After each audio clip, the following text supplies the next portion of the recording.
أشهد أن لا إله إلا الله أشهد أن محمدا رسول الله. I have a really interesting approach to a very popular question. People ask you the question, there's thousands of religions, why would I pick Islam out of that? And I have an answer for that. When people say that there's thousands of religions, what you do is, for them, you break the thousands of religions down into categories. Category 1, pantheism, which believes that everything is God and God is everywhere. This doesn't make sense because if I make this table, do I become the table? No, I don't. So that's completely invalid.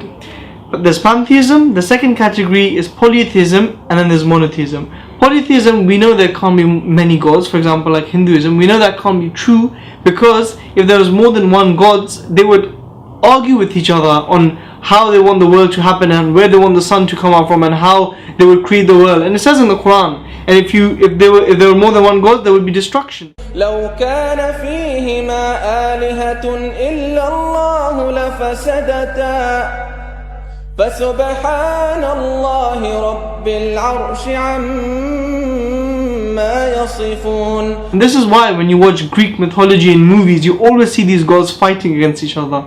So that was the second category, polytheism. And the third one is monotheism. This leaves us with three religions. Number 1, Judaism. Number 2, Christianity. And number 3, Islam. Judaism, we can't really say that we can follow that as a religion because you need to be born into it. You can't convert into a Jew. So that's out of the question.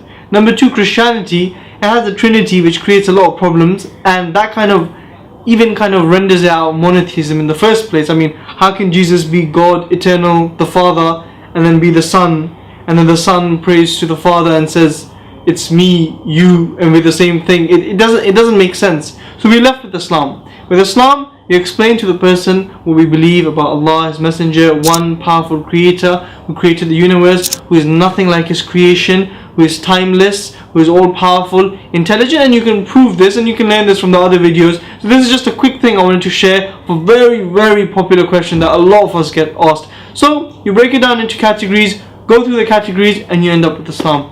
Jazakallah khair. Assalamu alaikum.